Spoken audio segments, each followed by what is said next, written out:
Now another good feature with the Jag is if you go into your iTunes, you see at the bottom here the red triangle with the 3 red circles. If you click on that, you'll see Jaguar XF. There's a tick by it, so anything that's playing on your mobile will play through here when you get it to Bluetooth.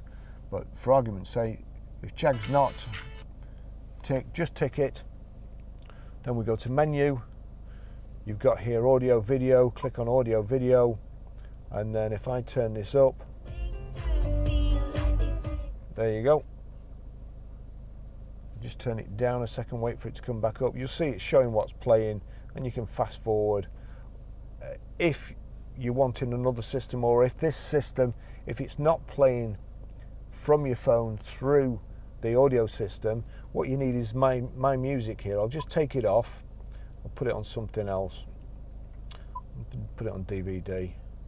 So we've got it here, but it's not playing on your audio system. So we'll go from any screen. Click onto menu. You've got audio video here. Click audio video.